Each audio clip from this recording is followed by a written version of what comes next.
Yeah, Hare Krishna.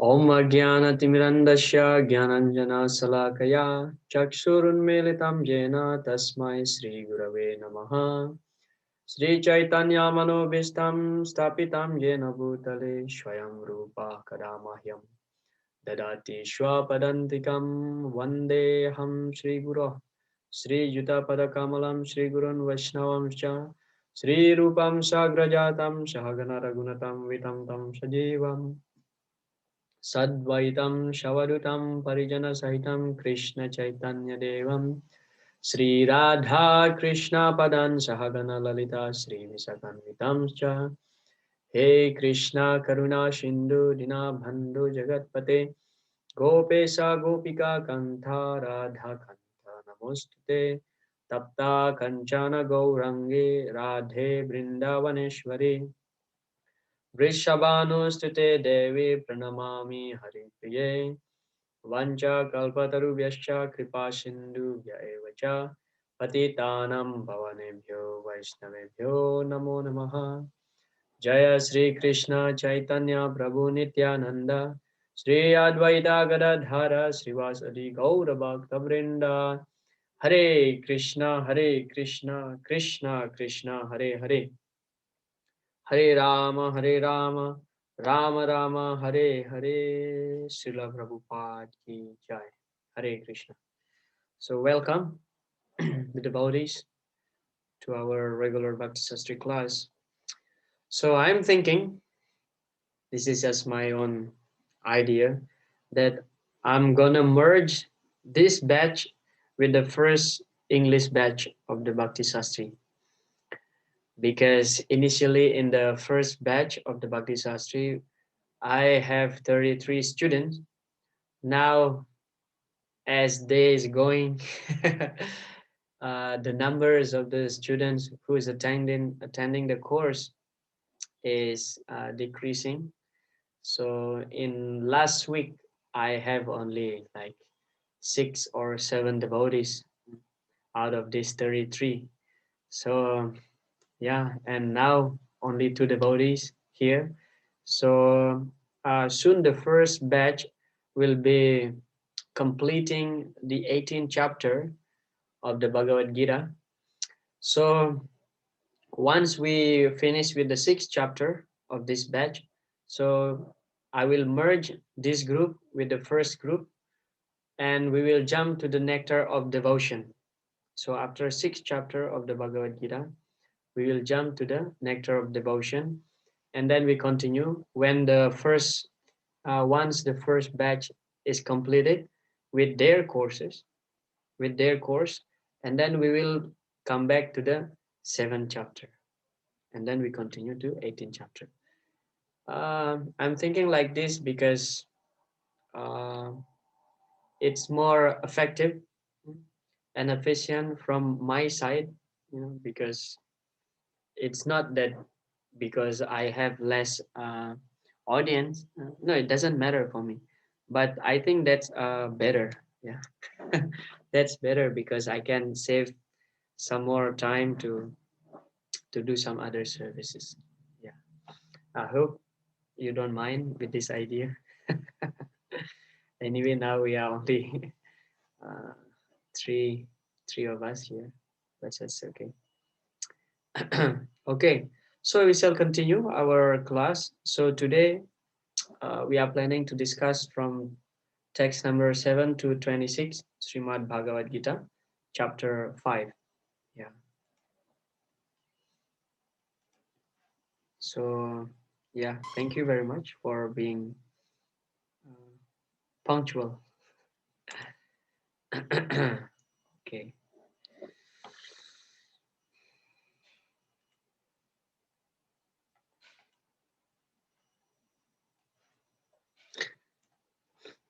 So, chapter 5, Karma Yoga, Action in Krishna Consciousness. So, there are 3 parts of our discussion today, actually. So, this is the first one, 7 to 12, description of a Niskama Karma Yogi or Gyani. So in the previous class, we have described this, we have discussed. After describing the superiority of devotional service, Krishna explained how to work devotionally with detachment. So in the previous class, we were discussing about the superiority of devotional service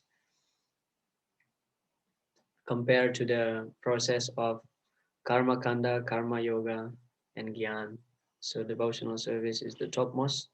And now Krishna will explain how to work devotionally with detachment.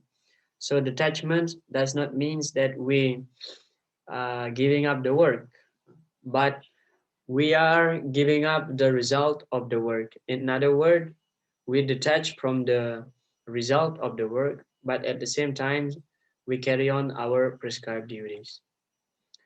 One in knowledge of Krishna understands his incompatibility with material nature and thus act only for purification, giving the result of his work to Krishna. Thus, he remained unattached, performing work as a matter of duty. So this is called niskama karma. Mm. So kama means desire, niskama means without desire. Without desire means without desire uh, with the result of our activities, because we offer the result of our activities to Krishna to please him. So that's the idea of this chapter actually. This chapter is called Karma Sannyas Yoga. Karma Sannyas Yoga means when we engage in some sort of activities and the result is dedicated for Krishna's pleasure. So that's Karma Sannyas. So we are giving up the result for Krishna. Rather, in the third chapter, that's Karma Yoga, is of course Srila Prabhupada in his purport always describing about devotional service. But that Karma Yoga in the third chapter, having the idea that we still attach with the fruit of our activities, yet at the same time, we want to connect it somehow or other to Krishna. Yeah, but here we are giving up the result for Krishna and act as a matter of duty. Because Niskama Karma Yoga is actually a combination between Karma Yoga and Jnana Yoga. So karma means activities, jnana means knowledge. So when karma and jnana combine together, that becomes Niskama Karma Yoga, or sometimes it is called as Buddhi Yoga, because we are acting with our intelligence for Krishna. And therefore, sometimes we find Srila Prabhupada mention Karma Yoga, Buddhi Yoga, or Krishna consciousness. Yeah, okay, we start with text number 7. One who works in devotion, who is a pure soul, and who controls his mind and senses is dear to everyone, and everyone is dear to him. Though always working, such a man is never entangled. So this is the symptom of a pure devotee, actually, that he has no enemy, just like Krishna mentioned later in the 9th chapter, Samoham sarva bhutesu namedvesho stina priya. Krishna says that Samoham sarva bhutesu, I'm equal to everybody. Name Dvesho, I don't have any enemy. Stina Priya, nor do I, uh, sorry, Krishna mentioned that I don't hate anyone, nor do I like anyone. That means Krishna is equal. So he doesn't see friends or enemy.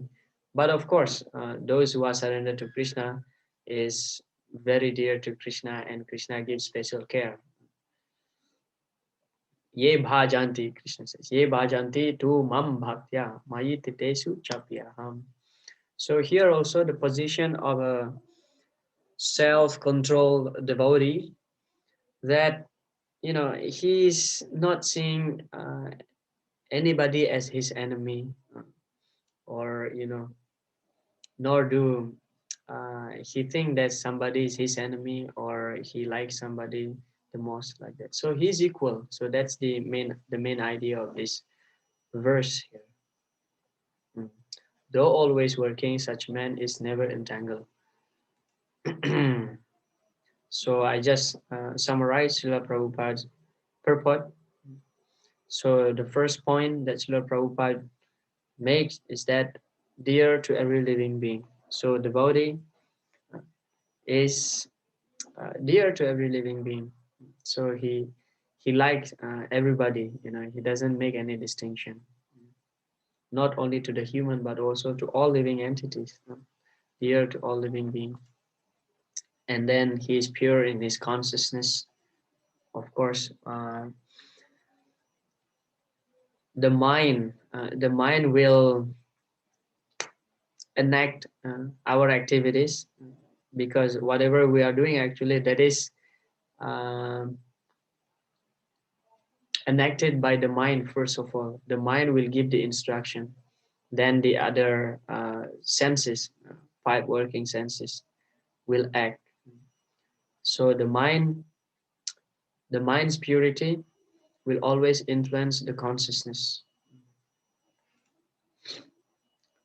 His mind is completely controlled. His mind is always fixed on Krishna. So this is one way how we can control our mind, by engaging our mind in thinking about Krishna. Yeah, satatam. What is that? Uh, Man mana bhav mad bhakto. This will be described in the ninth chapter of the Bhagavad Gita. His senses are controlled. Yeah. So as we discussed earlier, that when we try to simply control the senses, many times we are failed. But by engaging in the senses in Krishna's service, so automatically the senses will be controlled. No chance of his being deviated from Krishna. So this is actually completely the description of pure devotee. Always in Krishna consciousness, 24 hours. He hears only Krishna Katha. Just like there is a bird. This bird is called Chataka bird. So this Chataka bird will always drink directly from the rain cloud. Yeah. So this Chataka bird will always open his mouth under the cloud. So the Chataka bird never drinks any water touches the ground, which touches the ground. Yeah. So that's how a Krishna consciousness person should be. Always hear, only hear Krishna Katha, no mundane stuff. He does not wish to go anywhere if Krishna is not involved. Yeah. So this is the symptoms, another symptoms of a pure devotee. So wherever he goes, his only main business is just to preach Krishna consciousness or anything related to Krishna. But if nothing to do with Krishna in that place, so he's not interested. Nayatra Vaikunta Katasuda Paga Nasadavo Bhagavatas Tadasrayaha Nayatra Yagyesha Makama Sava Sure Saloko Pinavai Vashevatam. So this is from Narad Muni in the fifth canto of Srimad Bhagavatam, where he mentioned that Nayatra Vaikunta Katha Sudapaga. A pure devotee will not go to a place where there is no Krishna Katha, glorification of Vaikunta. Nayatra Vaikunta Katha Sudapaga. Na sadhavo bhagavatas tada ashraya. He will not go to that place where there is no sadhu. Na sadhavo bhagavatas tada ashraya. A sadhu is engaging himself in devotional service to Krishna. Nayagyesha Makha Mahotsava. He will not go to that place where there is no Jagya, Nayagyesha Makha Mahotsava. And Srila Prabhupada actually put in the bracket, in that translation to the verse, he put that especially in the age of Kali Yuga, the Sankirtan Yagya. So if there is no Sankirtan Yagya, a pure devotee will not go to that place.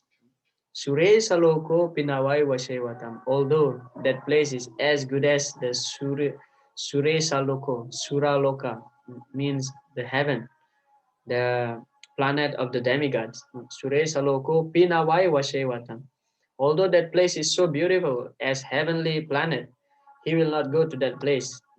If there is no Krishna Katha, if there is no devotees there to get association, and if there is no Sankirtan Yagya. So devotees will always go to the place where he can remember Krishna, Krishna's pastimes. Yeah, so this is from the purport. And yeah, here also another part of the purport. Therefore, his senses are control. A man of controlled senses cannot be offensive to anyone. Yeah. In one place, Narada Muni also mentioned, I think that is in the second canto of the Srimad Bhagavatam. Uh, yeah, the last chapter of the second canto of Srimad Bhagavatam, I think. Narad Muni mentioned that there are three things. There are three things that can please Lord Krishna very easily. Yeah, very easily. We can please Lord Krishna by doing three things. He mentioned, what is that? Dayaya sarva bhuteshu santustya yena kenava sarvendriyo pasantyacha tushyatyasu janardana. So three things mentioned here. The first one is that dayaya sarva bhuteshu. That means being compassion to all living entities. Dayaya sarva bhuteshu. That means preach Krishna consciousness. Srila Prabhupada in that purport to that verse, he talks a lot about preaching.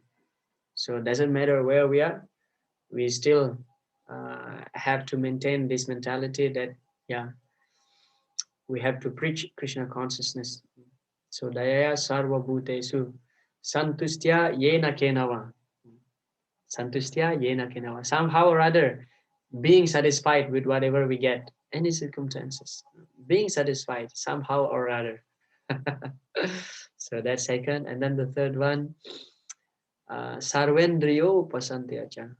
Being sense control. So we are able to control the senses. So these are the three things. Tushyatyasu Janardana.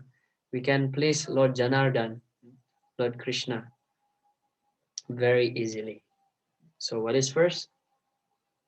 Being compassion to all living beings. And then uh, somehow or other, always satisfied.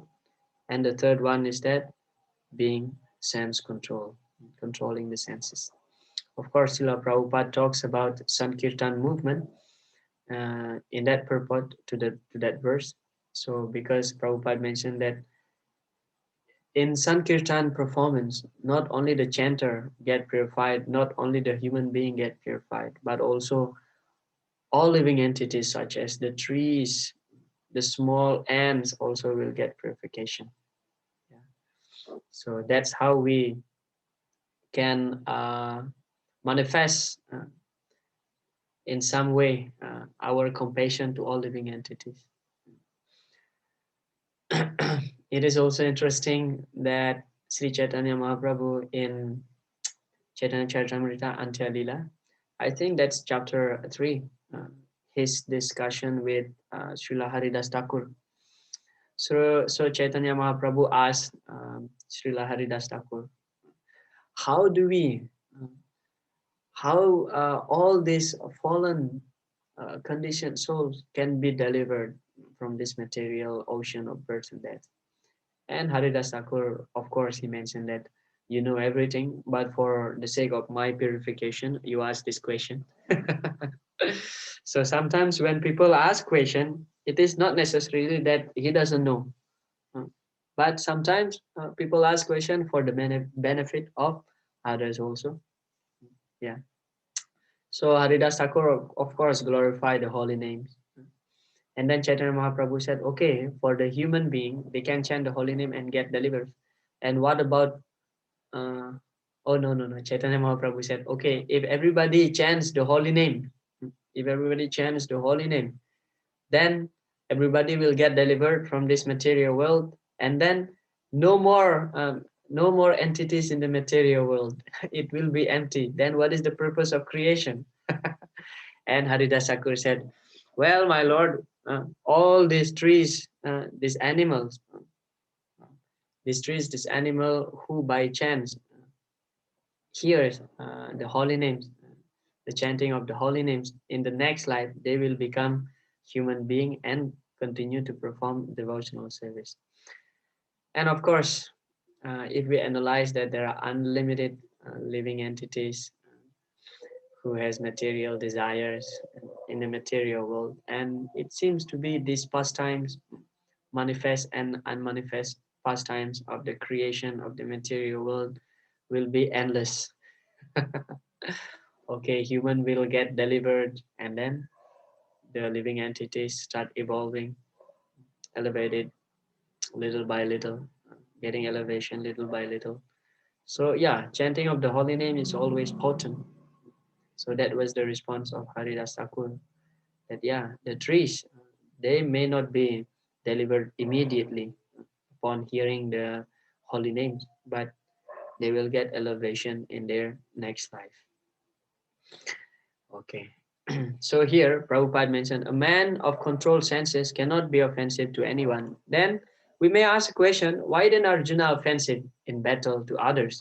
Wasn't he in Krishna consciousness?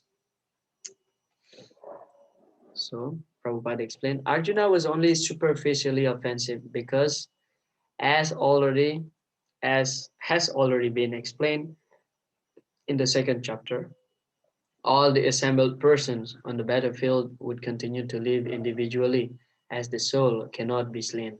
Nahanyate hanyamane sarire. Of course, we talk about the Atma Tattva Gyan a lot in the second chapter, started from the 11th verse up to the 30th verse. This is actually the Sankhya Yoga. That part is called Sankhya Yoga. Sankhya Yoga means to separate between matter and spirit. So we talk about Atma Tattva Gyan, that we are not the body and we are the spirit soul. We are eternal spirit soul, where not only our identity is eternal, but our individuality also eternal. Krishna, of course, defeating the Mayavadi philosophy, by which the Mayavadi thinks that upon leaving the body, we will be merged into Brahman and become one with Brahman. But that argument is defeated. In Prabhupada's purport also we find there's so many. Prabhupada mentioned that, just like the green bird entered into a green tree, doesn't mean that the green bird becomes the tree. So like that, we always keep our individuality. So Arjuna here, he just performing his duty, nimitta matram bhavasya vyasachin, as Lord Krishna requested Arjuna that just be my instrument. All these people actually already killed. So Arjuna just superficially offensive, but those who have real knowledge of what is really happening in the battlefield of Kurukshetra, so they will not see that Arjuna is acting in offensive way, because after all, what he is doing is under Krishna's direction. Therefore, Arjuna, while fighting on the battlefield of Kurukshetra, was not really fighting at all. He was simply carrying out the orders of Krishna in full Krishna consciousness. Such a person is never entangled in the reactions of words. Text number 8 and 9. A person in the divine consciousness, although engaged in seeing, hearing, touching, smelling, eating, moving about, sleeping, and breathing, always knows within himself that he actually does nothing at all. Because while speaking, evacuating, receiving, or opening or closing his eyes, he always knows that only the material senses are engaged with their objects and that he is aloof from them. Yeah. Prabhupada mentioned, in material consciousness, the senses are engaged in sense gratification. But in Krishna consciousness, the senses are engaged in the satisfaction of Krishna's senses. So this is how we are free from the entanglement of our activities. So as long as we engage our senses for our sense gratification, we'll become bound. But when the senses are engaged in Krishna's satisfaction, so this is how we will be aloof. Yeah, we'll be aloof from these activities, like seeing, hearing, touching, smelling, eating, and so on, mentioned in these verses, two verses. Yeah, so the idea is that Rishikena Rishikesa Sevanam Bhakti Ruchate. Somehow or other, we use our senses to please Krishna. Somehow or other. Therefore, Krishna conscious person is always free, even though he appears to be engaged in affairs of the senses. Yeah. So, Samsiddhir Haritosanam. That's the only our aspiration to please Krishna. So in that way, we can be free from the entanglement. And what about most of us in Krishna consciousness movement? Yeah, most of us and most of the population of the world are grihastas, married. Then how we will be free? Because sometimes being a grihasta, we have this material mentality to accumulate a lot of wealth and always in anxiety, how to maintain the family members. This is natural. This is natural for the grihastas. But somehow or other, grihesu visatam chapi pumsa kusala karmana madvartaya manam na bhandaya. Na bhandaya griha mata. Lord Shiva tells Parvati in the sixth canto of Srimad Bhagavatam. Na bhandaya griha mata. Although someone is situated in the uh, householder life, householder life, householder field, na bhandaya, he will not be entangled by his action, by his activities, provided that grihesu visatam chapi pumsa kusala karmana, offer all the result of his activities for Krishna. Madvarta yatayamanam, and engage in Krishna consciousness. So, of course, Srila Rupa Goswami, uh, when he escaped from the Nawab Hussain Shah custody, let's say like that, custody, because he was employed by the Nawab. So he, whatever wealth that he has, he divided like 50% for Krishna consciousness activities. He donated to the Brahmanas, to the devotees for serving Krishna. And then 25% he used for his family. And then another 25% he keep for, urgent need in the future. So that's how he sets the example that 50% at least should be used in Krishna consciousness. Then there is a lecture by Srila Prabhupada where he mentioned that, okay, if you cannot offer 50%, so at least 10%. Then if you still cannot offer 10%, but at least something, at least 1% for Krishna, at least 1%. Um, I'll get the exact quotation of this. I think I will forward in the WhatsApp group. This is interesting for me. Prabhupada mentioned that at least 1%. That means somehow or other, we must give something to Krishna. Although he's Atmaram, he doesn't need anything. Prabhupada used to explain that if we hear Prabhupada's lecture on the Patram Puspam Phalam Toyam verse, Bhagavad Gita 9:26, Prabhupada explained in many of his lectures to that verse, explaining that Krishna doesn't need anything. What he needs, he is a uh, self-satisfied. He can get whatever he wants just by desiring it. Krishna doesn't need anything from us. But when we offer something and Krishna receive it, that's actually benefit us. It will benefit us, not Krishna. And Krishna is not interested with rice, dal, sabji. Krishna doesn't need anything. But when we offer something and Krishna accept it, so that will benefit us. So that's why we are offering, we are dedicating something for Krishna. So at least 1%. Yeah. More, better. If we can do more, the better. Okay, here it is. Srila Vishwanath Chakravarti Thakur explains that the Niskama Karmi, even while acting with his body, senses, and so on, is a Tattvavit. Tattva means truth, Vit means knower. So he is the knower of the truth. Yeah, he realizes the self is separate from the body. So a tattvavid, or a person who knows the truth, so he will act, but at the same time he's completely remain detached from that activities, because he's completely aware that he's not the body. Yeah, and everything is carried out by the three modes of material nature. We'll discuss that later.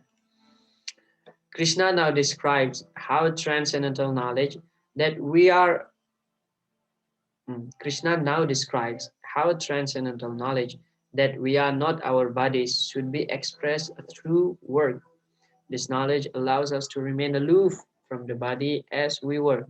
We see our bodies acting, but we have no interest in the fruit of our actions. Uh, so we just act as a matter of duty. That's the point. As a matter of duty. Text number 10. Yeah.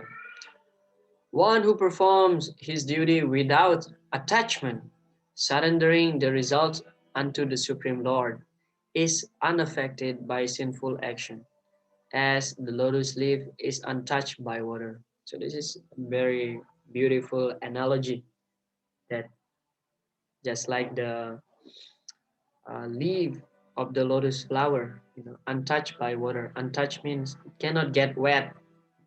So we also similarly, we are doing some activities, but we are not affected by the karmic reaction, because we dedicate everything to Krishna, and that becomes karma free work.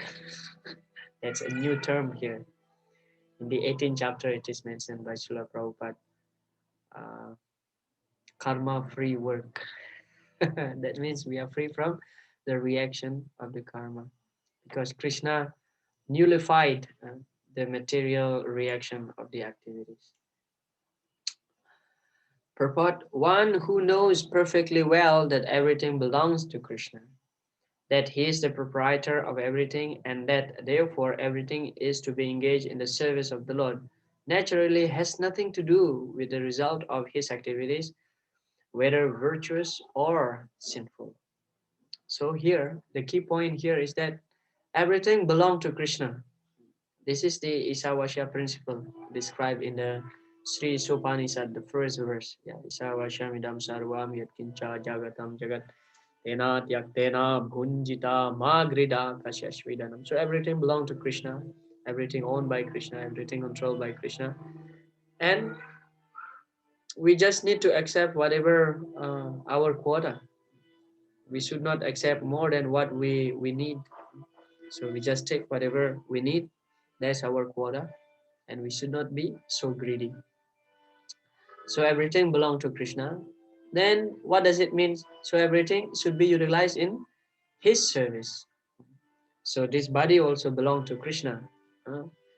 And after all, our soul also, well, our soul. I meant to say us.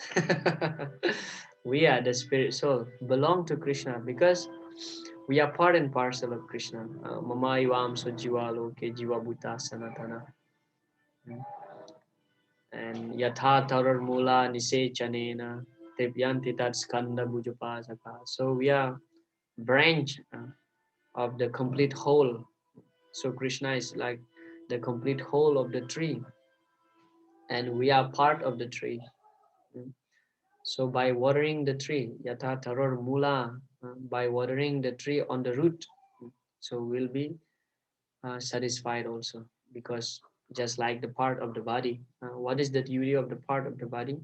So somehow or other, this part of the body, like hands, legs, eyes, ear, tongue, mouth, whatever, should cooperate together to please the complete whole of the body.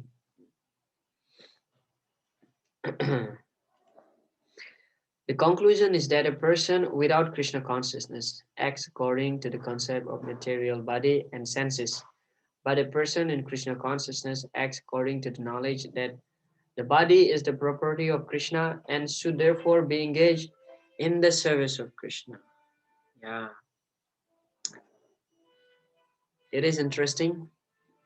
In the second canto of Srimad Bhagavatam, the second Chatu Sloki of the Bhagavatam, where Krishna tells Brahma, what is that? Ritam yat pratiyeta na pratiyeta chatmani. Tad vidyat atmano mayam yatha vasho yatha tamaha. So Krishna mentioned to Brahma that tad vidyat atmano mayam.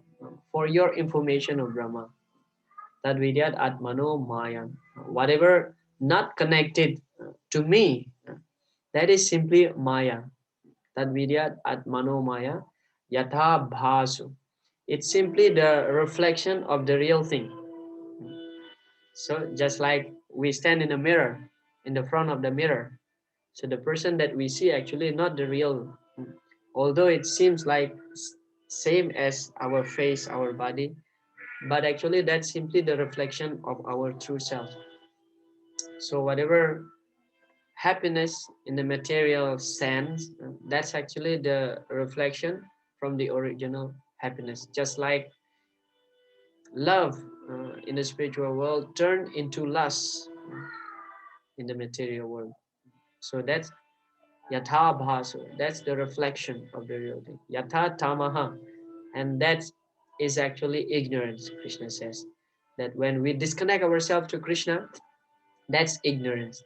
That's simply the reflection of the real thing. We think that, the material happiness is real, but it's just a reflection. It is not the real thing. Therefore, Prahlad Maharaj also mentioned in the seventh canto, Maya Sukhaya Bharam Udvahato Mimudam. So Maya Sukhaya, it's just illusory happiness, just illusion. Yeah.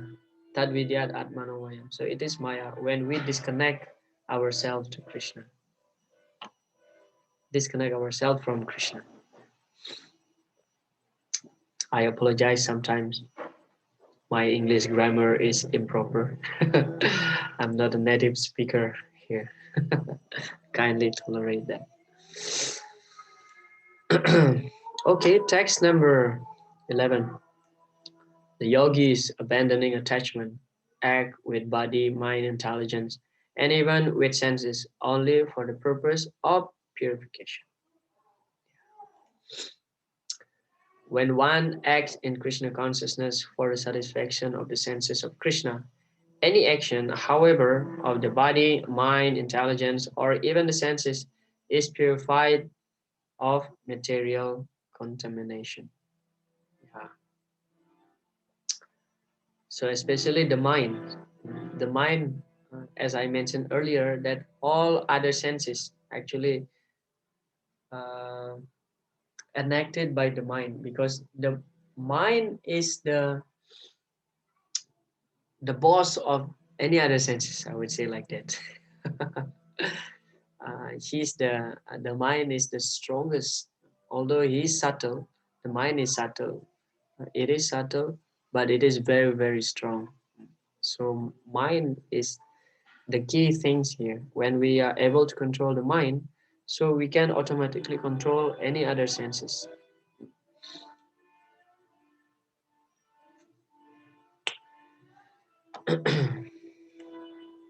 When he applies everything produce of the body, mind, intelligence, word, life, wealth, etc., whatever he may have within his possession to Krishna's service, he is at once dovetailed with Krishna. He is one with Krishna and is devoid of false ego and leads one to believe that he is the body, etc. This is the perfect stage of Krishna consciousness. Yeah, so this is the perfect stage of Krishna consciousness. Mm. So when everything is dedicated for Krishna, like Srila Bhakti Vinod Thakur sings, Manasa Deho Giho Jo Kichu Mora Ar Pilu Tuya Pade Nanda Kishora. So Bhakti Vinod Thakur mentioned that I surrender everything to the son of Nanda, Nanda Maharaj. Manasa, my mind, Deha, body, Geha, family, and wealth, everything that I have, I surrender to Krishna. Yeah.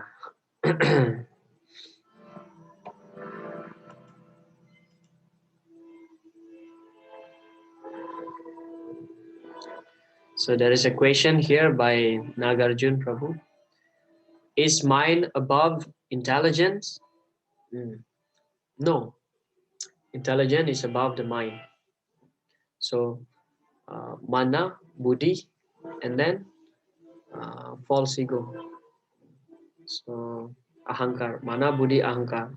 This is how it's the rank here. So intelligence is higher than the mind. So the mind can be controlled by proper intelligence. But as Srila Prabhupada explained in one of his purport that just like a very chronic disease, just like a very chronic disease, sometimes when we take medicine, the medicine doesn't give any effect. So when the mind is too absorbed in material consciousness, so our intelligence will be bewildered and carried out by the mind, carried out by the material desire produced by the mind. So intelligence is higher than the mind. Higher than that is the false ego. And higher than that is the pure spirit soul. But here, these two things between mind and intelligence, of course, intelligence is higher. But as I mentioned, that Srila Prabhupada gave the analogy, when we have very chronic disease, sometimes the medicine, powerful medicine, also will not have any effect. So like that. So sometimes the mind is also defeated. Sorry, the intelligence. Sorry, the intelligence sometimes defeated by the mind when the mind is too much absorbed in material consciousness. So sometimes we see that people are losing his senses, losing his way of thinking. That from our perspective, that's so stupid. What is he doing is so stupid. But yeah, because that's how it is. Their intelligence is defeated by the um, disease mind, by with the sick mind. So intelligence is defeated.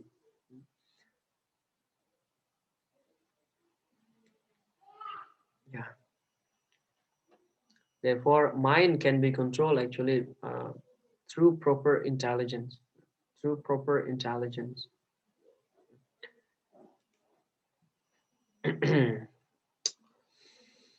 Mhm.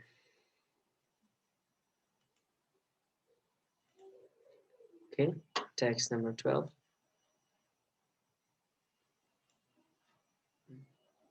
The steady, devoted soul attains unadulterated peace because he offers the result of all activities to me. So just like here, we see the picture. I'm just putting this picture. It's nice. So everything is just dedicated to Krishna. So the mind is steady. What is that verse in the 6th chapter? We'll find Bandur Atmat Manastasya Yanat Maivat Manajita Anat Manas to Satruve Vate Tatmai Vasatra. So this is this verse explaining how the mind simultaneously our friend and enemy. Bandur Atmat Manastasya. So when we can control the mind through proper intelligence, definitely the mind will become our best friend. But when the mind is uncontrolled, when we fail to control our mind, the mind will become our enemy. Vate Tatmai Vasatru. Satru means the enemy. So the steady, devoted soul attains unadulterated peace because he offers the result of all activities to me. Hmm. Whereas a person who is not in union with the divine, who is greedy for the fruits of his labor, becomes entangled. Hmm. So greed, greed is greed appears, greed arises because of the influence of the modes of Rajogun. Tada rajas tamo bhava kama lobha. So lobha. Lobha means greed. Tada rajas, because of the influence of the Rajogun, one becomes lusty and greedy. Kama lobha dayaschaye. Kama and lobha appear. Lust and greed appear from Rajogun. And it is interesting that uh, from lust actually, because of the influence of the modes of Rajogun, lust appear, and not only lust produce, but also greed will follow, and also anger. Anger and greed will follow. How it is, we can analyze like this. So from lust, when we have material desire, when it is unfulfilled, uh, we become angry. We become angry because it is unfulfilled. We become distressed. We become angry. But when our lust, our material desire is fulfilled, we wanting more. So greed appear. We wanting more, and this actually, the material desire have have no end. Material desires have no end. If we see this picture, those who already rich, according to our estimation, some people they own billions of dollars. I never imagined how much money that would be, $1 billion. But for them, they still wanting to, you know, acquire more wealth. But for me, I'm thinking like this now. Okay, now I'm thinking like this. If I have just $1 million in life, I will not work anymore. I just do my sadhana. I will just do my bhajan. Yeah. But let's see, if I get $1 million, what will happen? I want more. Najatu kama kama nam upa bhogena samyati. Havisha Krishna Vard meva buya eva bivardate. Nine canto described by uh, King Yayati to his wife Devayani. Najatu kama kama nam upa bhogena. So the kama, lusty desire, cannot be satisfied by supplying any amount of enjoyment, any amount of enjoyment. Once the senses get the enjoyment, he wanting for something else. He wanting for something else, searching for something else. Mm. Just like the fire. This verse is talking about very nice analogy. Just like fire cannot be satisfied by supplying any amount of fuel. So when you pour ghee on the fire will increase and asking for more ghee. We are thinking that, okay, if I fulfill this desire, it will end there. But no, just like now, I'm thinking if I have $1 million, $1 million, okay, my life will be peaceful. I just do my sadhana nicely. No need to think about maintenance anymore. But that's not the fact.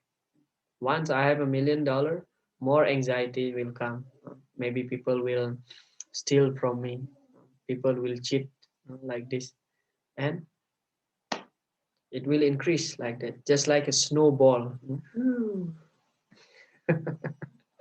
So unless we just cut off uh, cut off this material desire voluntarily, this is called tapasya. Tapasya means accepting a voluntary trouble for advancing in Krishna consciousness. This is the real meaning of tapasya.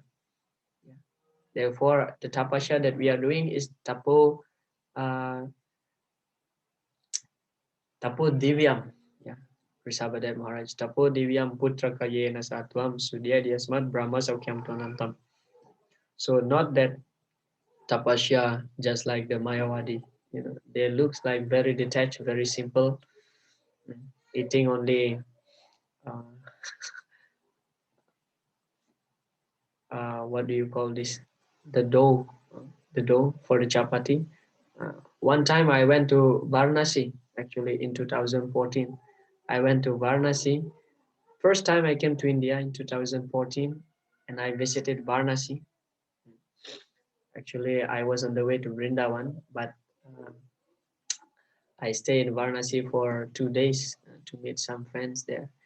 And my friends took me around. So I saw there are so many Babas, so many so-called yogis, sitting on the banks of Ganga.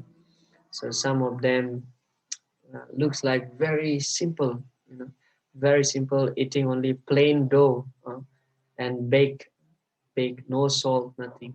My friend told me that they don't take sugar, they don't take salt, they eat only like this. How hard this austerity, But then I'm thinking, but what is the point doing such a hard tapasya, but still disconnecting themselves from Krishna?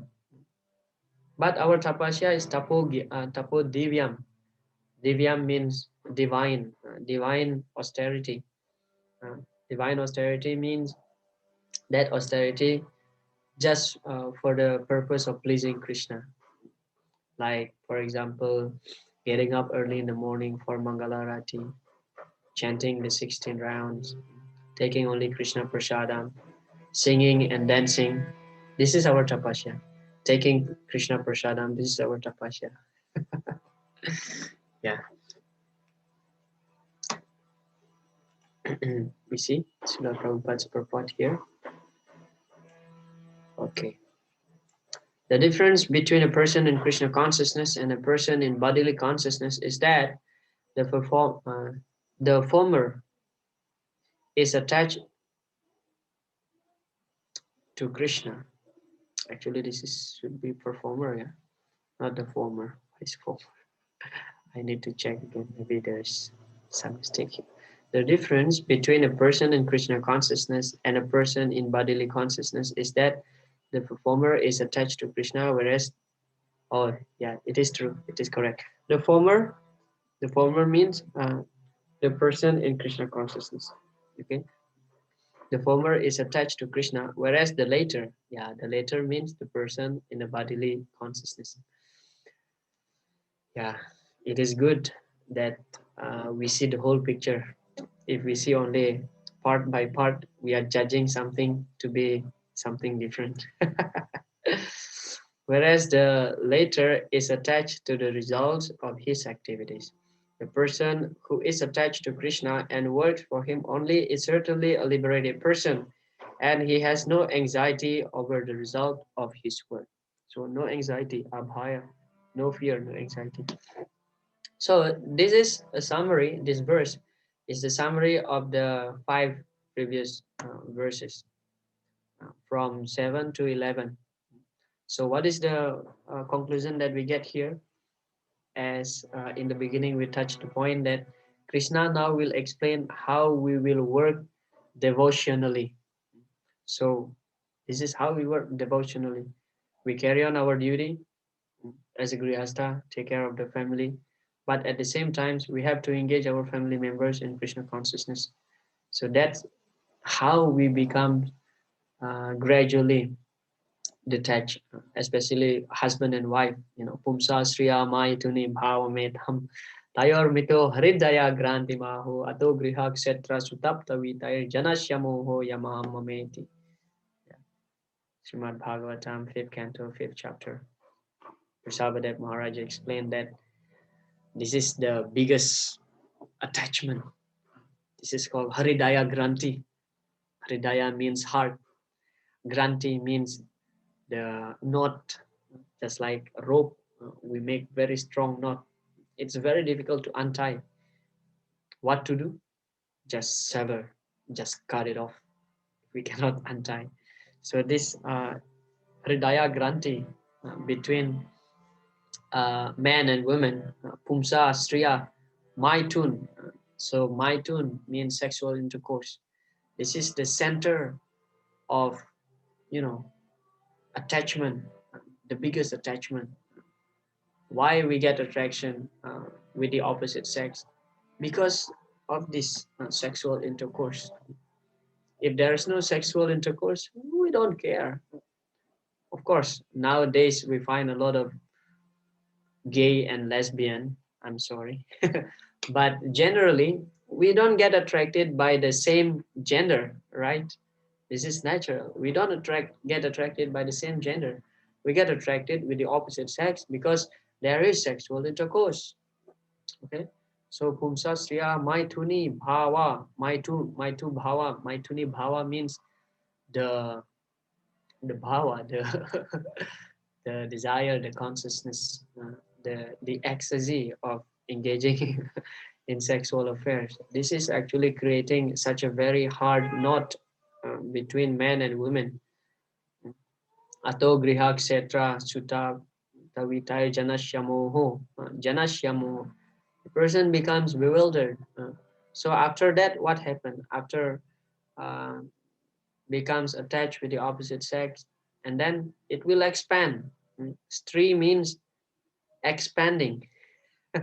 That's why when we accept a wife, so our attachment will increase to ato griha etc. First to our house, to the field, griha etc.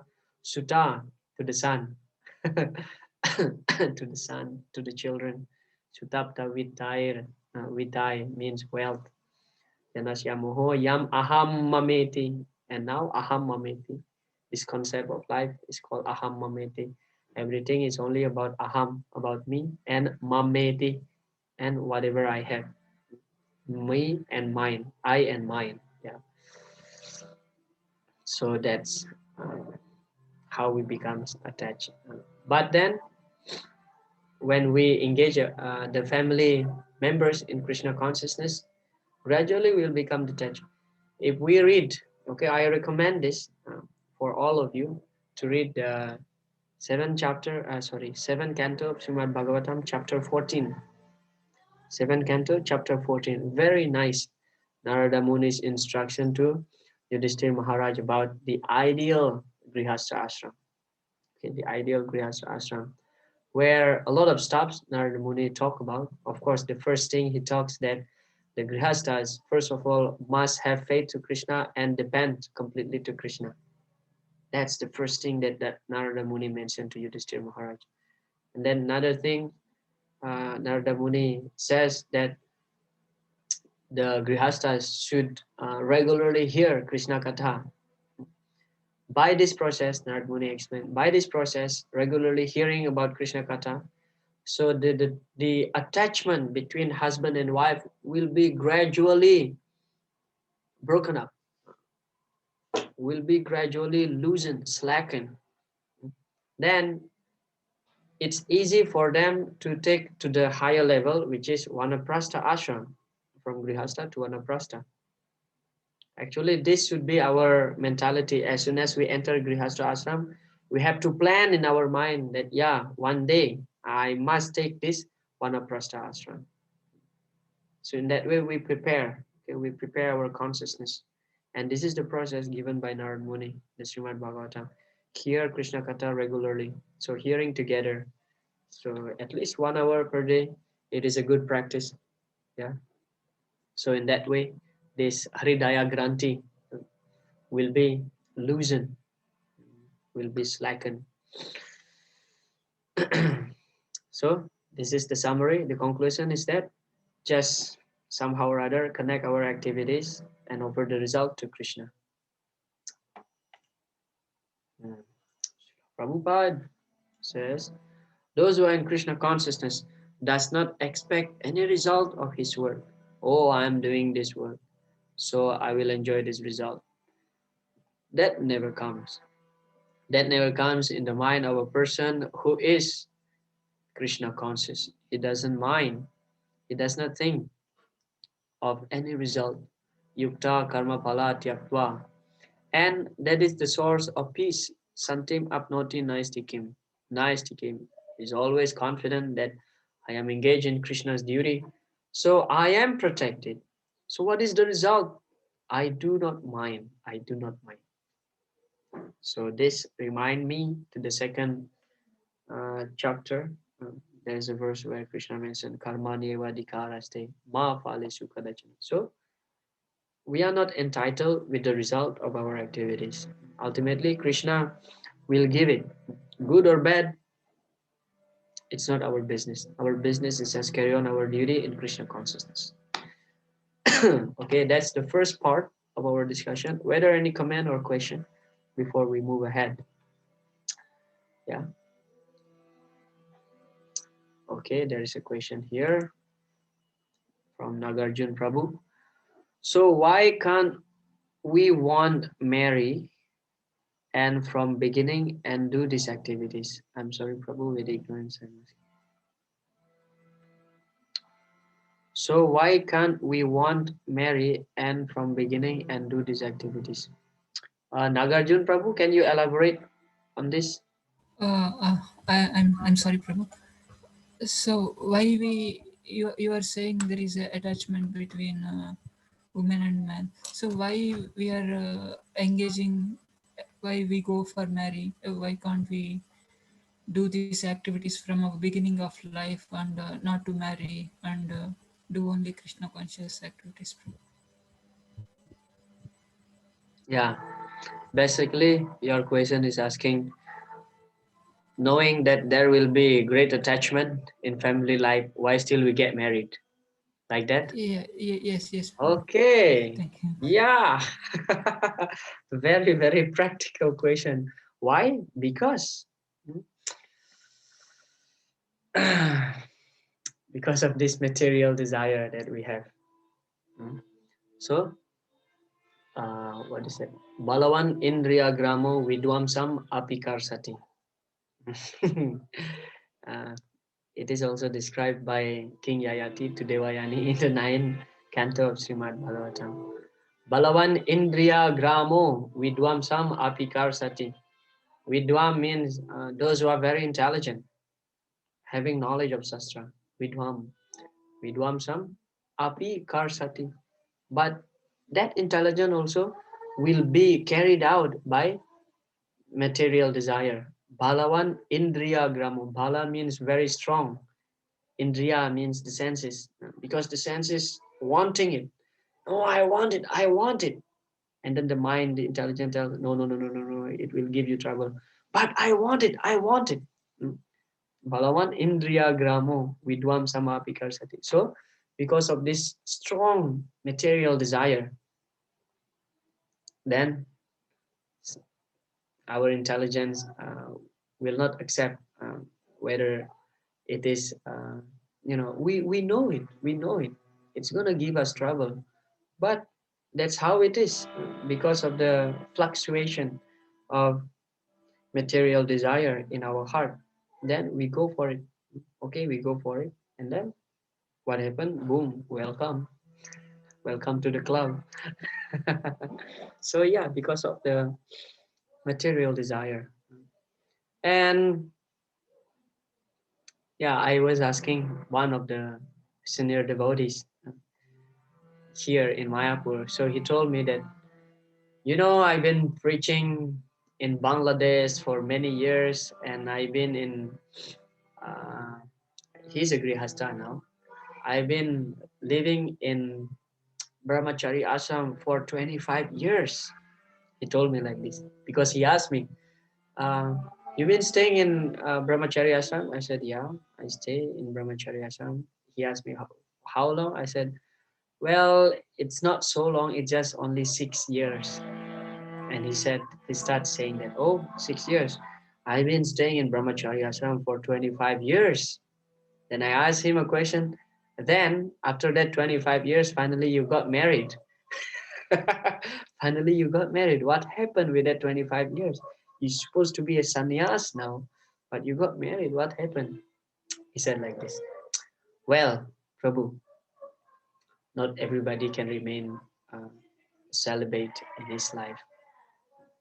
So that means despite of 25 years living in the brahmachari ashram, still, knowing that, like Sarad Padma, people can have knowledge on Shastra very well. Sarad Padmot Savam Vaktram Vachascha Sravanamritam Hridayam Ksuradharabam Stinam Ko Veda Chestitam. Kashyapa Muni said this verse in the sixth canto, very interesting.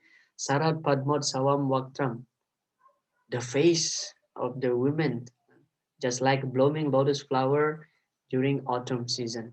Sarat, Sarat Padmod, Padma, Sarat Padma. Their face is beautiful, just like blooming lotus flower during autumn season. Sarat Padmod Savamatra. Vachascha Sravana Amritam. And their words is as good as nectar to our ear. When they say something, oh, our heart will melt. But hridayam ksuradhara bam, but their heart as sharp as blade. Hridayam ksuradhara. Ksuradhara means blade, but their heart is like blade. Strinam ko veda chestitam. In this way, who will understand the nature of a woman? Nahi kachit priya strinam anjasa swasi satmanam patim putram brataram va gnantyarte gatayanti cha. This is another verse mentioned after that verse by Kasyapa Muni. Nahi kachit priya strinam. Actually, women, nahi, they priya strinam. They don't love anybody. They don't love anybody. Nahi kachit priya strinam anjasa swasisa atmanam. And they are very, very selfish. Atmanam, they are thinking only about themselves in order to fulfill that their selfish nature. Patrim, putram, bratharam va gnantyarte gatayanticha. They are ready to kill their husband, Patim, putram, their sons, bratharam, their brothers. They're ready to murder anybody in order to fulfill their selfish nature. This is woman. Be careful. Okay, that's strict evidence. That's true, but still, oh, no, no, no, no, I cannot refuse this. Oh, she looks so nice. Oh, yeah, she's doing this to me and we have good relationship. I don't think so after I get married, there will be trouble because it seems that, you know, according to astrological chart, everything is matched, this and that, da, da, da, and so on. But that's how it is. Therefore, we are here in the material world because of Icha and Dvesha. Icha means material desire. So why we are here, why this material world is created? For us to experience, to enjoy, so-called enjoyment. And that's only material happiness. That's how material happiness is. It doesn't last for long, but we are hankering for that. Despite of knowing the fact, now you know the fact, what is the nature of a woman. Still you want, still we want.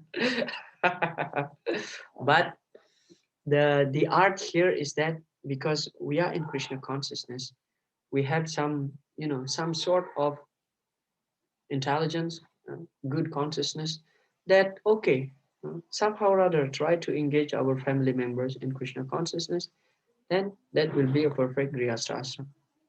Because this is an ashram, okay? Those who are not Krishna consciousness, in Krishna consciousness, they are grihamedi. Yan maitunadi grihamedi sukam hitu cham. Kandu yanena karayor iwadu kadukam. Prahlad Maharaj says that the center of the materialistic grihastha ashram, grihamedi, sukam hitu cham. Yan maitunadi, only sexual affairs. But this is not the case in our life as devotees. Yeah. So why we get married? Because of material desire. We cannot also falsely, I would say, we cannot also falsely uh, ignoring this desire. Otherwise, we will end up by becoming a crazy man. So be a grihastha, and in grihastha ashram, we get license to enjoy sex life, but it should be on the following the regulative principle. Dharmo virodha bhuteshu kamosmi bharatarshava. Krishna mentioned in the Bhagavad Gita, later we'll find this. Dharma virodho bhuteshu kamo asmi. Krishna says that I am sex. But what kind of sex? That sex which is not contradiction with the religious principle. So yeah, we get the license to enjoy. Who said that people in Krishna consciousness cannot enjoy? We can enjoy, but it should be within Dharma itself. That's it. Is that fine to answer your question, Nagarjun Prabhu? Yes, Prabhu. Thank you so much Hare for Krishna. practical. Thank you so much, Prabhu. Okay. Uh, okay, there is no more question on this part. We shall continue to the next one. from text 13 to 26. Hopefully we can cover this within more or less 45 minutes that we have. Yeah, this is the second part.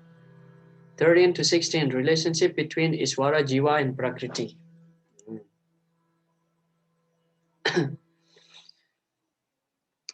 The transcendentalist who works with detachment has knowledge of the relationship between the living entity, material nature, and supersoul. So the devotees knows this, the relationship between Iswara, the controller, supreme controller, Lord Krishna, Jiva, spirit soul, and the material nature, yeah, Prakriti. We will have more discussion, more elaborate in the later chapter. This is just the gist of that later chapter. Yeah. Although the modes of nature or the super soul may appear to be the cause of action and reaction, they are not responsible. Okay, this is very important. That in the third chapter we discuss Prakriti Kriyamanani Gunai Karmani Sarvasa.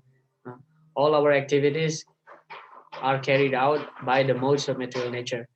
That means because these modes of material nature are Krishna's energy, that means Krishna is the cause of everything. In fact, he is the Sarva Karana Karana. He is the cause of everything, including when we act sinfully. But here it is mentioned that, but still Krishna is not responsible. Krishna is the cause, but he is not responsible. Mm, we will discuss this more. When the living entity desires to enjoy material nature, the modes carry out the necessary actions with the permission of the supersoul. So there is, you heard this statement in Srila Prabhupada's purport, not even a blade of grass move without the sanction of God. So first we have to get the permission from the supersoul of from Krishna. Then things will take place, not otherwise. Text number 13. When the embodied living being controls his nature and mentality, renounces all actions, he resides happily in the city of nine gates, the material body, neither working nor causing work to be done. So this material body is compared just like a city with the nine gates. If you read the story of Puranjana, Maharaj Puranjana, this city of nine gates will be elaborately explained there in the Srimad Bhagavatam in that section, in the fifth canto about Puranjana, Maharaj Puranjana. So what are these nine gates? Here it is: two eyes, two nostrils, two ears, one mouth, the anus and genitals.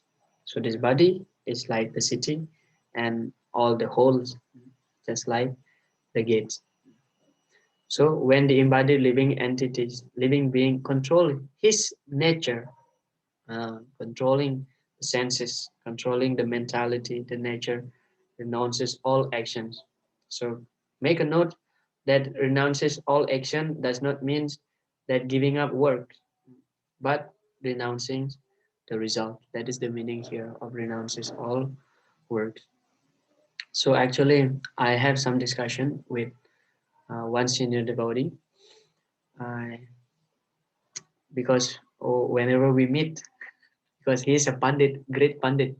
So whenever he meets me, he always quotes some slokas. This also motivate me to memorize some verses. Anyway, so whenever I meet him, so he always quote some sloka, give the translation, and then he just go away. So like that. And then one time, we were sitting together. I invited him for some, light dinner. Not exactly dinner, but just we are drinking some tea, herbal tea, because it's winter now in Mayapur. It was like, I think 2 weeks ago. Somehow or other, we came up with a discussion that material enjoyment, why we interact with material enjoyment. And then he quoted the verse from the Bhagavatam. Tasyai vaheto prayate tako vido nalavyate yad brahmatam uparyadaha tallabhyate dukkavad anyata sukam. So Talabhyate dukavad anyata sukam kalena sarvatra gambira ramhasa. So he mentioned this verse to me that, yeah, material enjoyment. Somehow or other, we live in this material world. Somehow or other, by the course of times, we will get material enjoyment, which is already allotted for us, which is already meant for us. It's just a matter of time.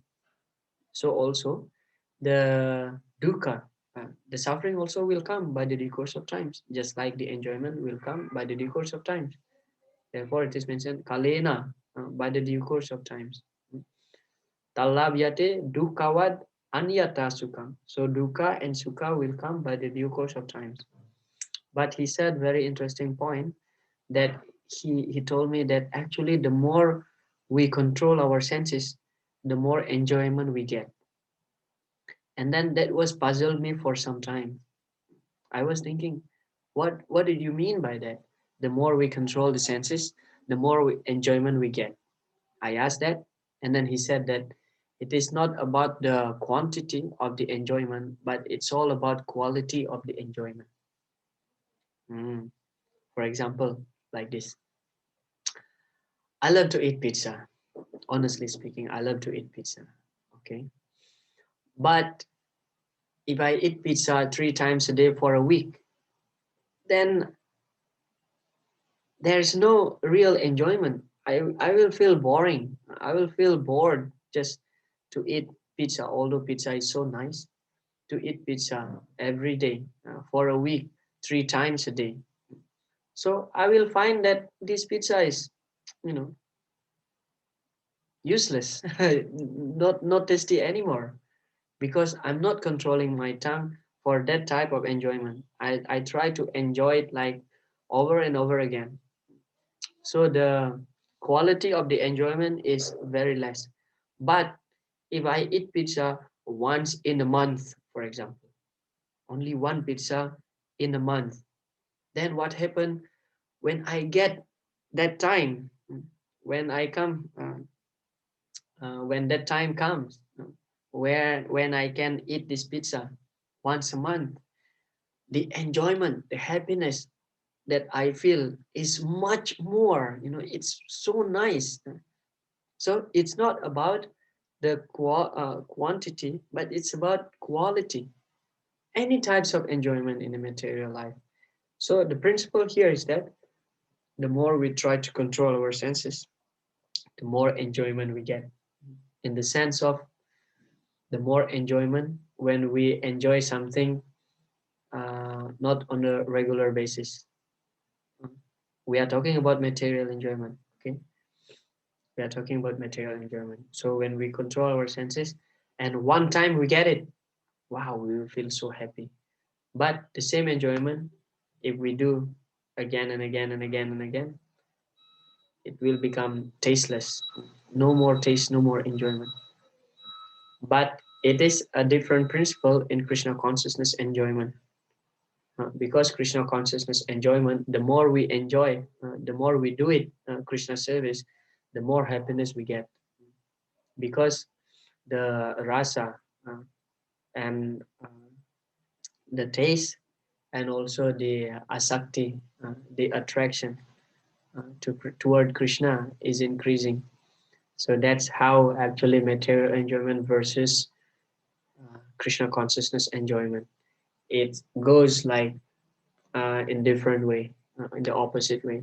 So material enjoyment, the more we try to enjoy, becomes tasteless. But Krishna consciousness enjoyment, the more we try to enjoy, becomes more enjoyable. So that's the principle. Text number 14. The embodied spirit master of the city of his body does not create activities, nor does he induce people to act, nor does he create the fruits of action. All this is enacted by the modes of material nature. So the spirit, the jiva, is actually does not create any reaction. It's all enacted by the modes of material nature. But why we still get the punishment? Have you ever thought about this? Why we still get the punishment? We are not the doer, right? We are not the doer. The three modes of material nature, and ultimately Krishna is the doer, Krishna is the cause. Why when we do some mistake, some sinful action, we get the punishment? Why? Because uh, because there is a tinge of uh, what do you call this, independency, by which actually we also in one sense involved uh, in doing some activities. So therefore we get both happiness and distress as the consequences of our activities. So because of that little sense of independency, one suffers the result of the activities of the body by identifying himself in ignorance with the body.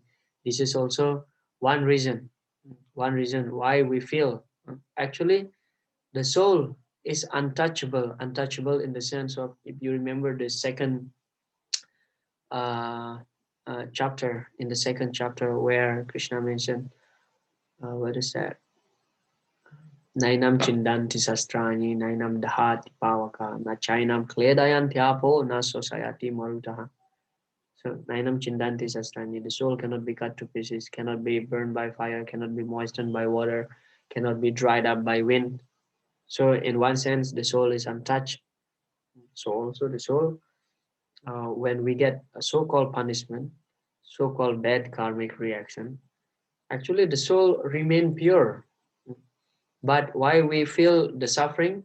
This is the answer, because we identify ourselves with the body. You remember one time I gave the analogies just like a driver and a car. So when a driver enter into the car, then the car hit something on the street or get some accident. So the driver is okay, but the car got broken a little bit. And then who's suffering? So the driver suffer. Although the driver and the car completely different entity, different entities. But because the driver is attached with the car, that's how the driver gets the suffering.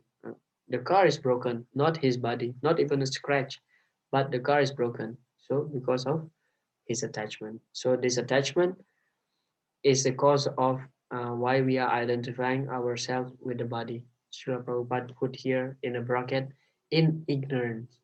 So in ignorance, yaya samohito. Samohita means illusion. So when we are illusion, that means we are in ignorance, in darkness. Yaya samohito jiva atmanam triguna atmakam.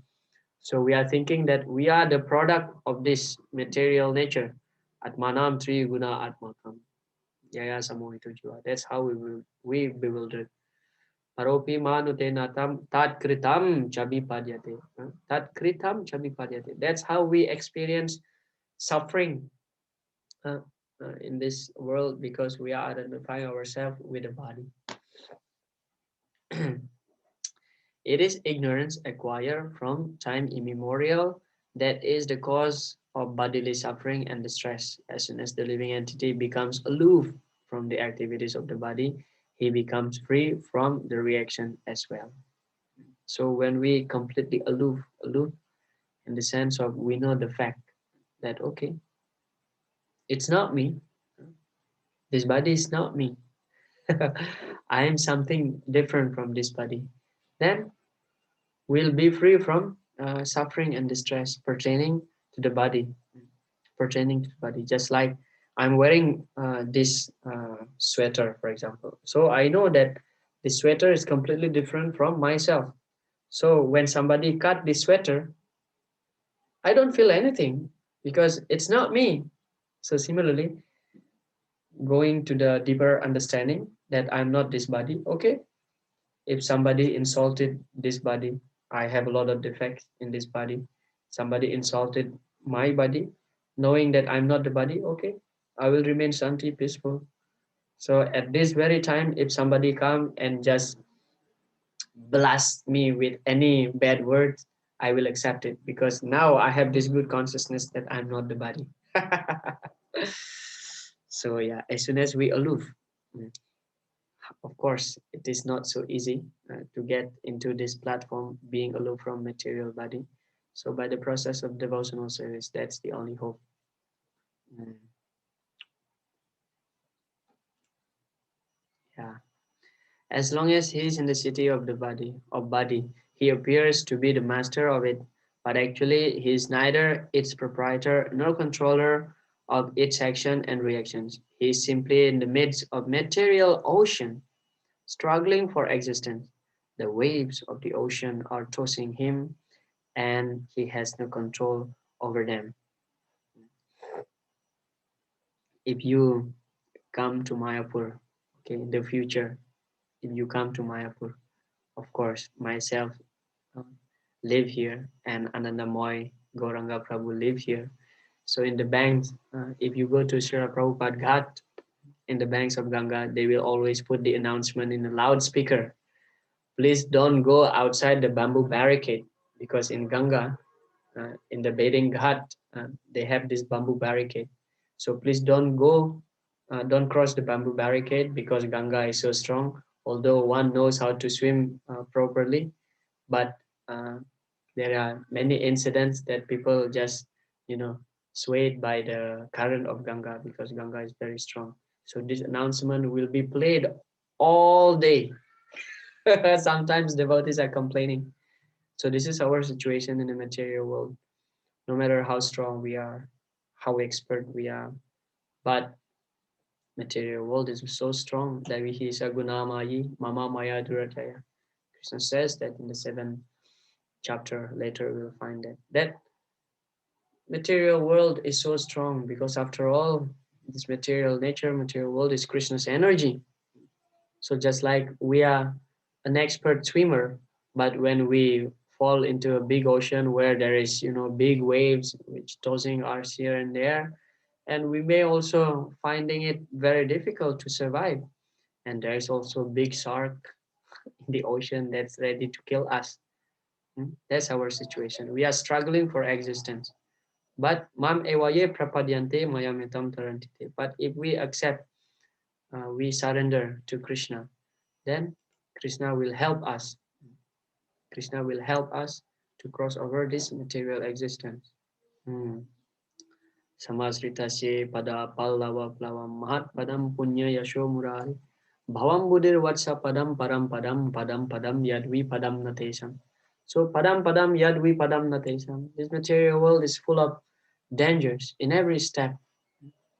But if we take shelter at Krishna's lotus feet, the boat of Krishna's lotus feet, we will be delivered easily from this material world. Samasritasye pada pallava plavam mahat padam punyayash bhavam buddhir vatsa padam. So this big ocean will become as small as water contained in the hoof print of a calf. So if we accept shelter of Krishna. So mam evaye prapadyante mayametam tarantite. So yeah, we may be very expert, but in the big ocean, we always need somebody else to help us. And the best is Krishna consciousness. His best solution is to get out of the water by transcendental Krishna consciousness. That alone will save him from all turmoil. So Prabhupada mentioned here, that alone. That means there is no hope other than Krishna consciousness that can help us to, to get out from this material existence, the repetition of birth and death. Samsara kupe patitam. So this material world is like a dark well. Samsara kupe pati. Kupa means dark well. What is that dark well? Why it is dark well? Because it is samsara, the repetition of birth and death. Konya statrum Adi Ishwara.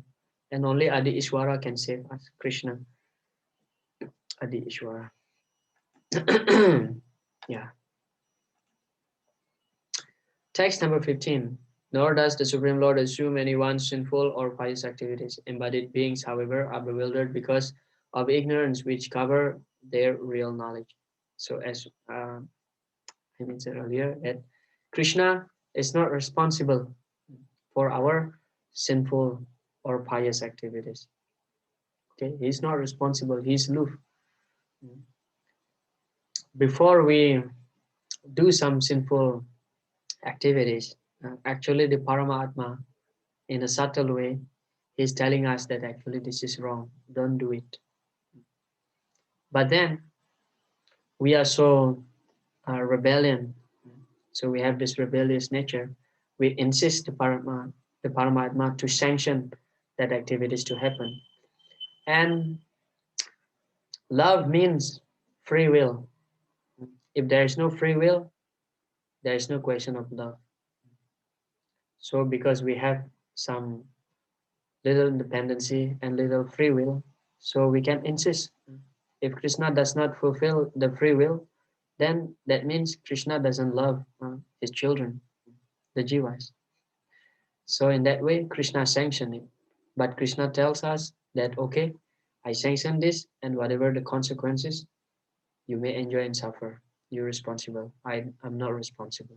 So like that. So in that sense, although he is the ultimate cause of all activities, but yet he is aloof from any good or bad result because we insist Krishna to sanction them. So that's the explanation. And most of the times when we get some suffering, miseries in life, we are blaming Krishna.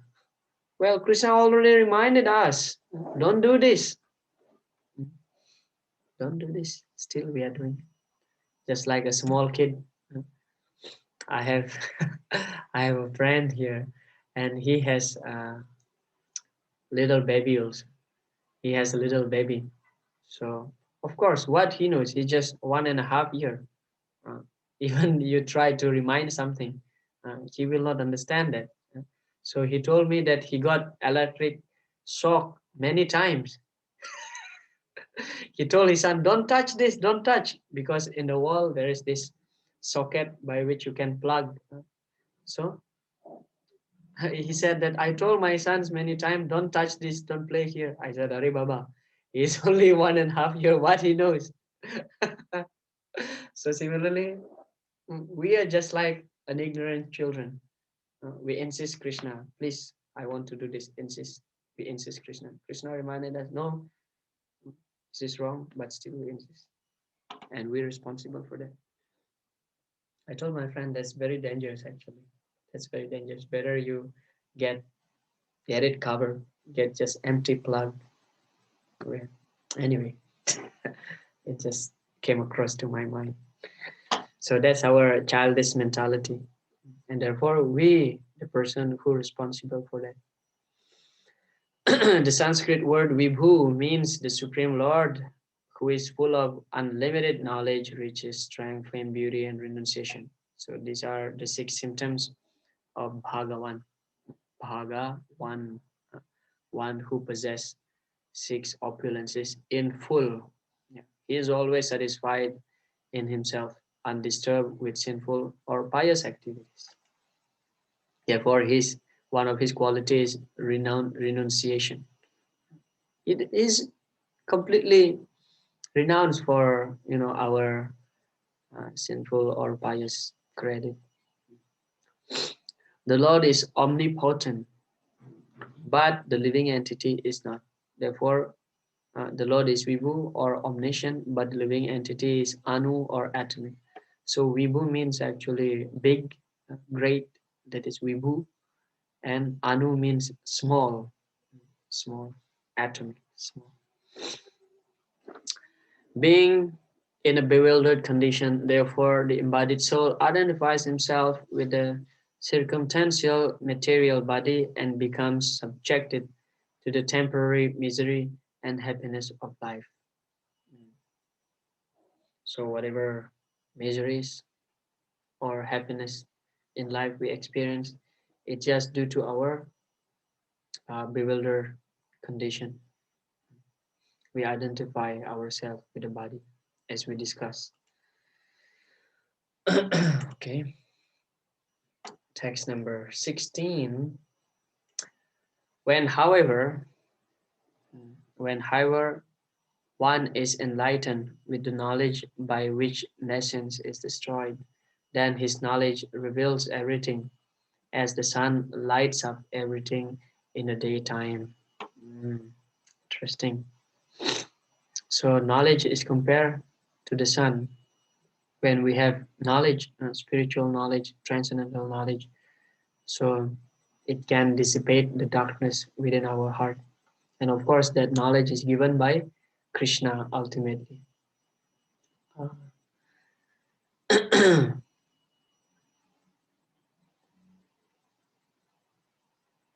What is the last verse of the Chatusloki? How is that goes like?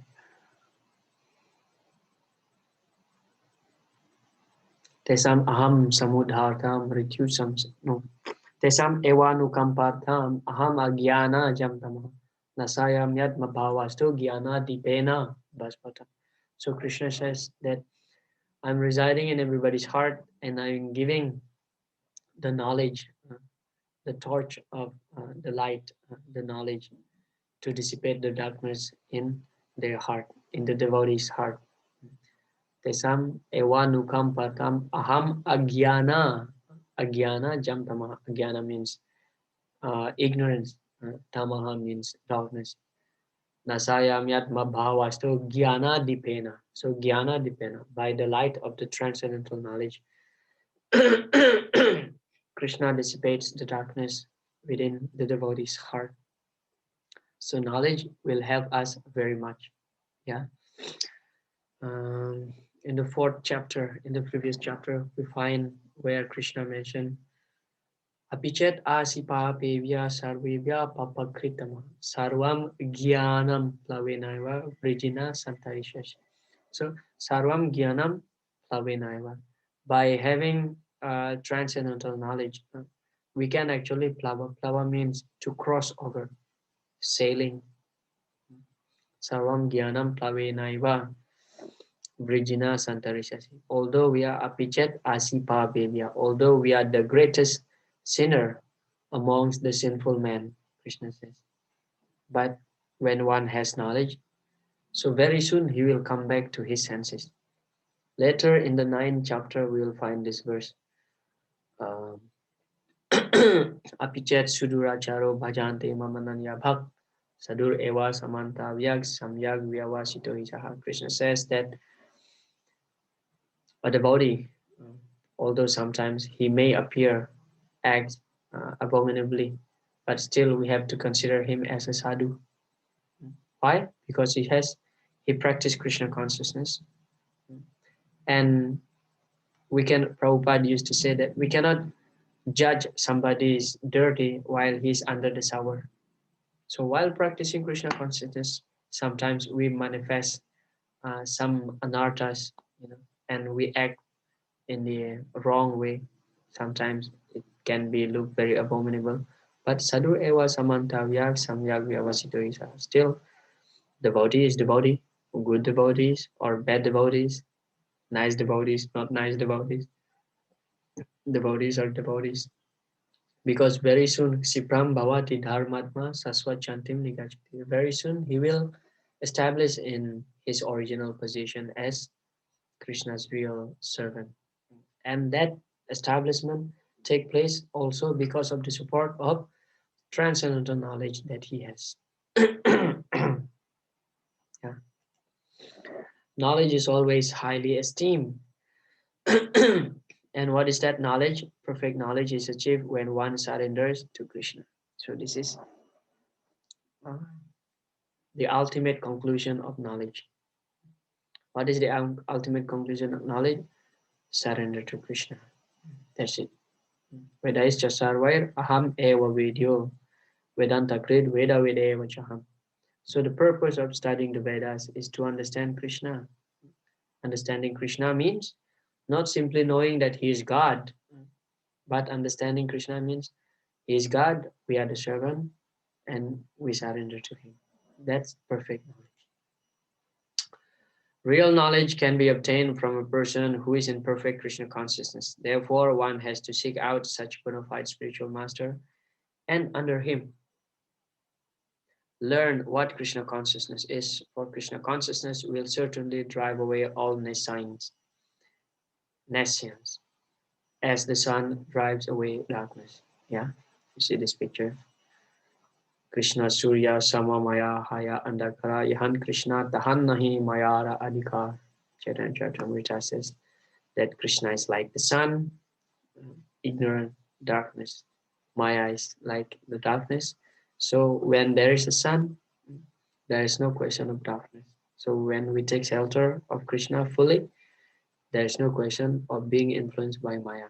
And how to get this knowledge?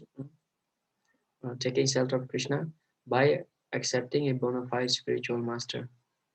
Kiba Vipra Kiba Nyasi Sudra Kenenoi. Jai Krishna Tattva Veda Se Guru Hoy. So Jai Krishna Tattva Veda Se Guru Hoy. A person who knows Krishna Tattva, the truth about Krishna, he can be accepted as bona fide spiritual master.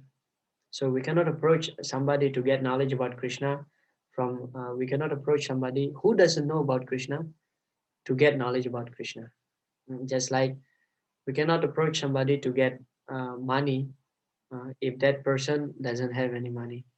So similarly, first the spiritual master should be a devotee of the Lord, connected with the disciplic succession, parampara, and he has knowledge about Krishna. He knows the tattva about Krishna, and he's practicing the philosophy. Then he can be accepted as a bona fide spiritual master.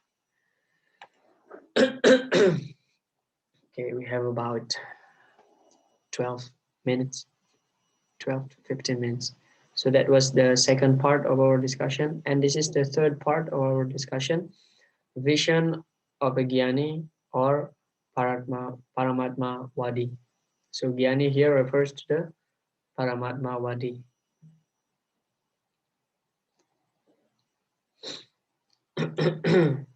One who is fixed in the knowledge of the relationship between the living entity, material nature, and the supersoul, takes shelter of the supersoul, becomes enlightened, and attains liberation.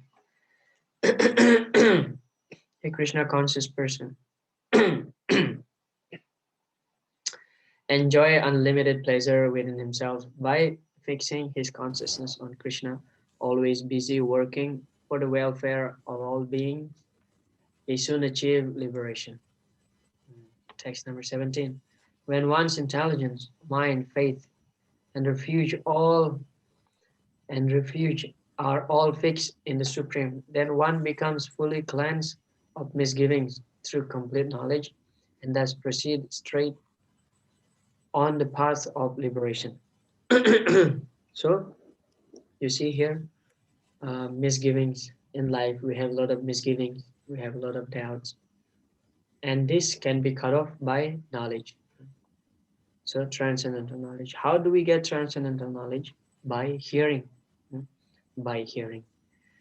Vidyate Hridaya Grantis Chidyante Sarva Sansaya Ksyantis Chasya Karmani Drishta Evat Manishwari. So Sarva Sansaya means all misgivings, all doubts in life, all problem in life can be terminated when we have transcendental knowledge, and the process is through hearing submissively from a bona fide spiritual master or any devotees.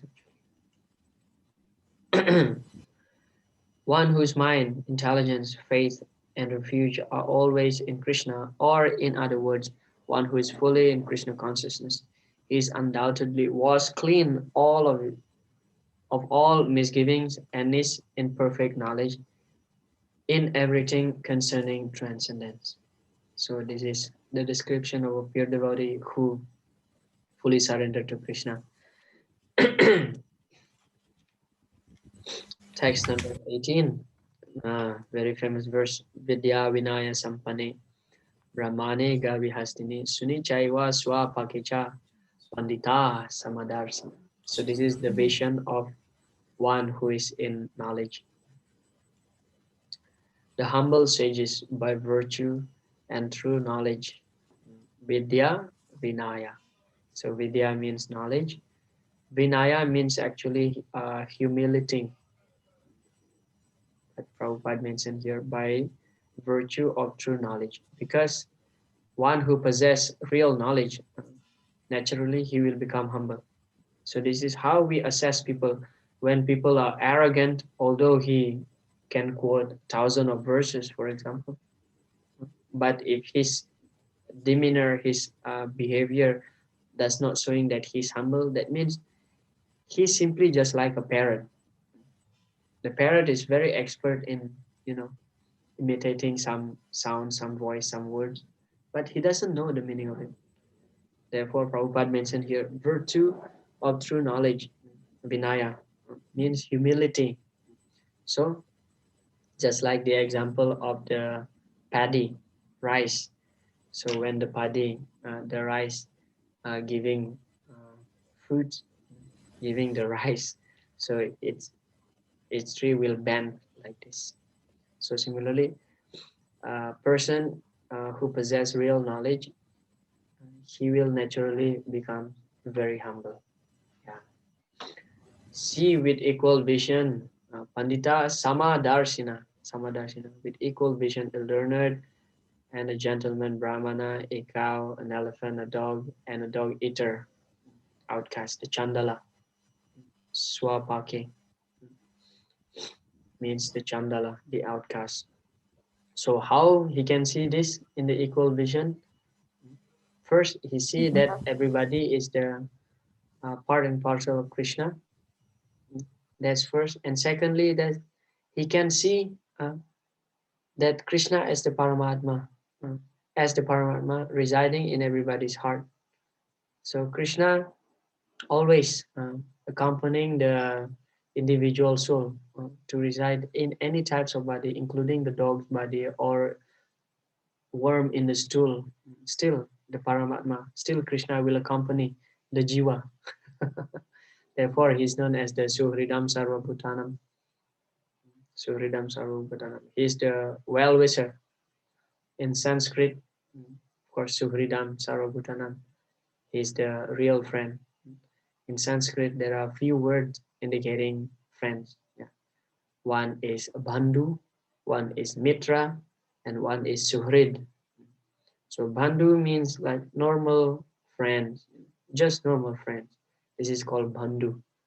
And then Mitra. Mitra means friends, but the relationship is when there is a mutual relationship, when you get some profit from him.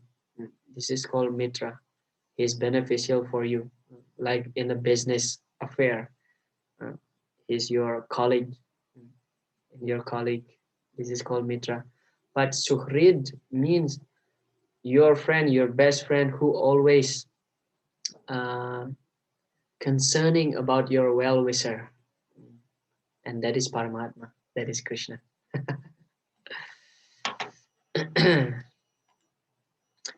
This is due to their relationship to the Supreme, for the Supreme Lord, by his plenary portion as Paramatma is present in everyone's heart. Such an understanding of the Supreme is real knowledge. So this is how we can see everybody in equal vision. First, seeing that he's not the body, he's the spirit soul. Secondly, we see that Krishna is residing in that person's heart, in that animal's heart. Therefore, this is actually one of the peace formula. By seeing this, actually, we see that, oh yeah, Vasudeva Kutumbakam, we are all the family of Vasudeva. We are one family.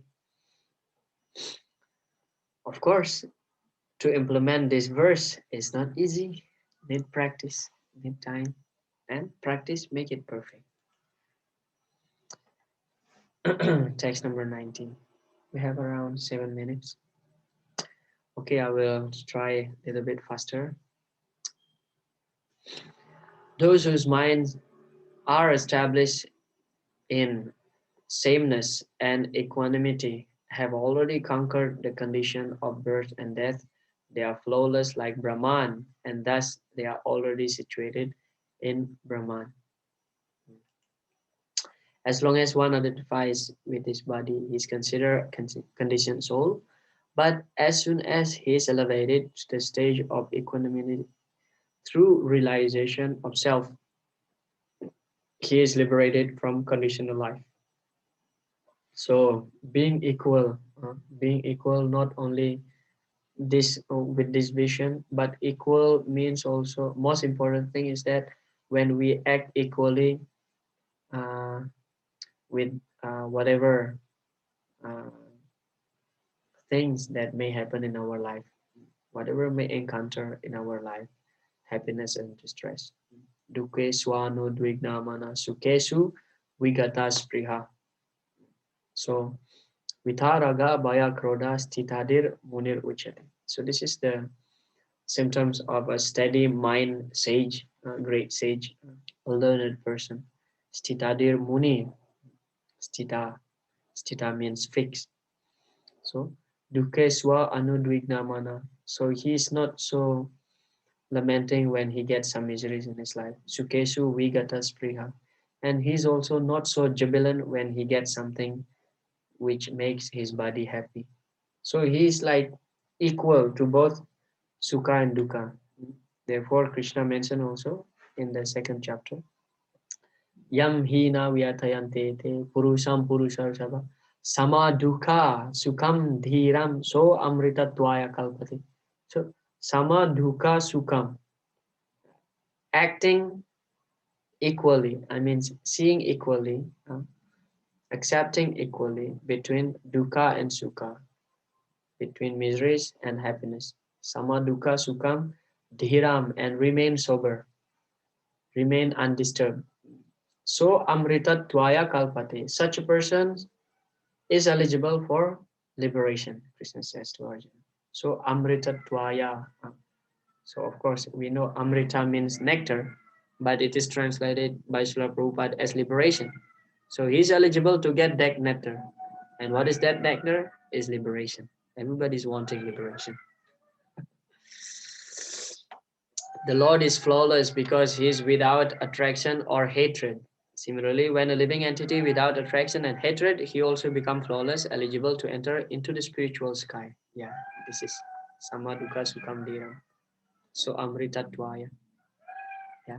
So when we possess this quality, like Krishna is flawless because he is having no attraction or hatred. So if we develop this quality, we also will become flawless. That means we establish in our original position as pure spirit soul, because by nature we are pure. A person who neither rejoices upon achieving something pleasant nor laments upon obtaining something unpleasant, who is self-intelligent, who is unbewildered, and who knows the signs of God is already situated in transcendence.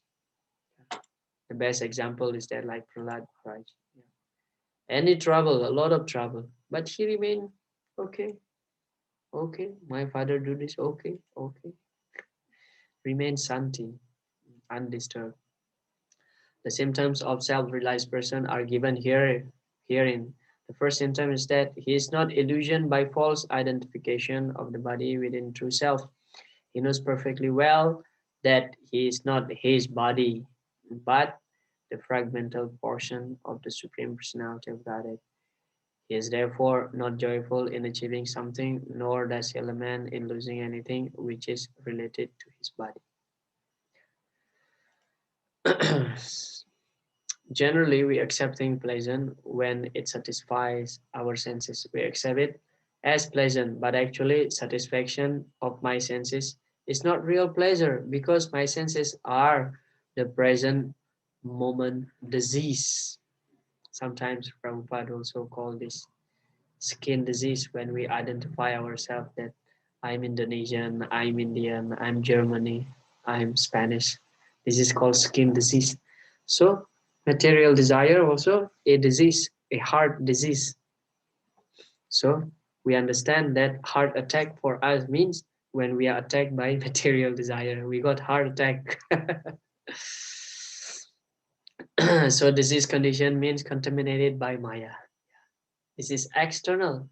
So our philosophy, Krishna consciousness movement, is not to stop desiring, but purify desiring. Okay, and how you can purify? By Krishna consciousness. If you desire, just like concrete example, if I desire a very nice apartment for my personal sense gratification, this is disease desire. And if I desire a nice costly temple for Krishna, that is purified desire. You see, they look the same but actually different. Okay. Should I stop now? It's already 9 o'clock here. Almost 2 minutes. Or if you give me 5 more minutes, I'll finish this quickly. If you can tolerate just 5 minutes, that's okay. Yeah? 6 more verses. Let's just read the translation. It's nice, and you can kindly read the purport in your own timing. So in this way, we cover this. If any question, you can ask in the next session, in the next week, in the beginning. Yeah. Okay. Text 21. Such a liberated person is not attracted to material sense pleasure, but is always in trance, enjoying pleasure within. In this way, the self-realized person enjoys unlimited happiness, for he concentrates on the Supreme, like Haridas Thakur. This is the example. Yehi samspar saja boga dukkha yonaya evate adyantavan takanteya nate suramate buddha. An intelligent person does not take part in the source of miseries. What is that source of miseries? Material happiness. Bhoga is the source of material miseries, which are due to the contact with material senses. Sparsa. Sparsa means contact, perception.